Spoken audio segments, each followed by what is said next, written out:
अब सेनेटर असद अशरफ साहब, मैं आपकी तरफ आऊंगी। अब ये मैंने प्रेस कॉन्फ्रेंस भी देखी और जाहिर सी बात है आप लोगों का गुस्सा भी देखा। आप ये मुझे नहीं पता था कि गुस्सा किस पे डायरेक्टेड है, क्योंकि अभी पिछले दिनों आप लोग सुप्रीम कोर्ट के हवाले से बहुत ज़्यादा पुरुमीद थे, बहुत अच्छे बयानात दिए। पहले कहा कि सुप्रीम कोर्ट पाकिस्तान का एग्जीक्यूटिव, पाकिस्तान का आइन, पाकिस्तान की सियासी जमातें, पाकिस्तान की एडमिनिस्ट्रेशन और पाकिस्तान की एस्टैब्लिशमेंट अब सब एक पेज पर हैं और सारे के सारे अंडरस्टैंड कर रहे हैं कि इक्विलिब्रियम ऑफ पावर क्या है।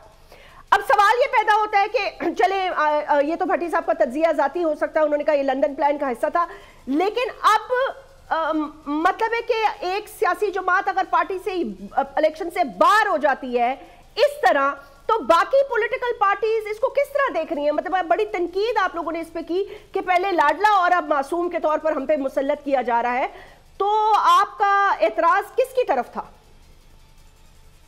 बिस्मिल्लाहिर्रहमानिर्रहीम।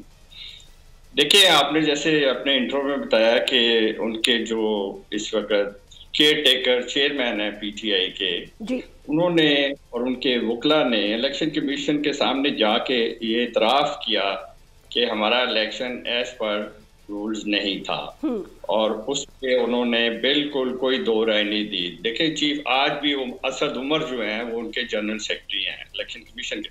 जब पार्टी इलेक्शंस होती है तो उसके बाद वो सारी चीज़ें जो है ऑथेंटिक सर्टिफाइड कॉपीज जो है वो नोटिफिकेशन क्या वो जाके जमा करवाया जाता है पार्टी की, तभी वो रजिस्ट्रेशन रिन्यू करते हैं। तो ये सारी चीजों में अभी तक वो 2018 वाला ही चल रहा है कि शायद 2 साल प्रोग्राम जो है मेहनत जो है वो भी हमें मिलेगी। अच्छा, भट्टी साहब के वो पुराना हमारा एक ताल्लुक है, लाहौर के हैं, लेकिन मुझे उनके तमाम वो as a anchor person, as a analyst और एज ए सहाफ़ी सीनियर वो प्रोग्राम याद है जो 2018 में इन्होंने किए थे जब हमारे से इलेक्शन सिंबल ले लिया गया था। नवाज शरीफ के हाथ से इशू किए हुए टिकट जो हम इलेक्शन कमीशन में जमा करा चुके हुए थे वो चंद दिन पहले वापस लेके हम सबको आज़ाद कर दिया गया। और उस वक्त के प्रोग्राम और इनके व्यूज़ और आज के व्यूज़ में ज़मीन आसमान का फ़र्क है, ये यू टर्न है पूरा।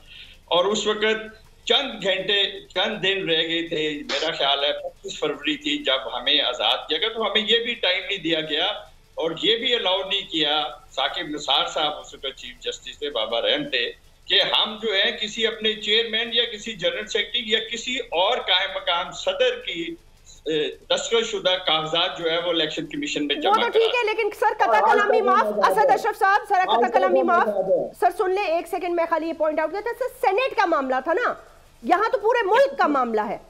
देखिए वो उस वक्त दूसरी चीजों में भी पूरे मुल्क का मामला था, 2/3 मेजोरिटी के साथ मियां नवाज शरीफ वजीर आजम थे जिनके साथ पार्टी सदारत छीन ली गई, जिसके साथ कुछ हुआ। देखिए बल्ले का निशान इनके पास है या नहीं है, इनको तो अभी भी बहुत से निशान और मिल सकते हैं क्योंकि वो निशान जो है इनके बड़े पॉपुलर हैं, बल्ले से भी ज्यादा पॉपुलर है।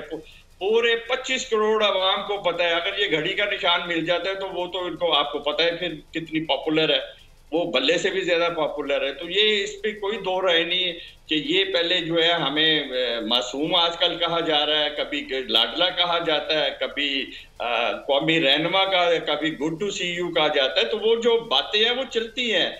ये कोई लंदन प्लान नहीं था भट्टी साहब, आपको भी पता है हमें भी पता है। 75 सियासी केसेस नून लीग के जो है वो नवाज शरीफ साहब के जो भी पार्टी के PML के लगे वो हम ख्याल जजेस के सामने, उसमें से एक ही बेंच 3 लोगों का था। क्या आजकल ऐसा हो रहा है? वो उस वक्त आप बैकग्राउंड देख लेना कि क्या थी। हम तो जाने से कुछ साल पहले ये कह रहे थे कि मियां नवाज शरीफ उसी वक्त आएगा और सर आपकी तरफ वापस ओके उसी वक्त आएगा जब बदयाली कोर्ट खत्म होंगी। ठीक है सर, ये ठीक है सर, हर पॉलिटिकल पार्टी सर वापस आपकी तरफ। अगर ये वीडियो आपको पसंद आई है तो इस चैनल को सब्सक्राइब करें और बेल आइकन को क्लिक करें। सब्सक्राइब करें और बेल दबाएं ताकि कोई खबर रह न जाए।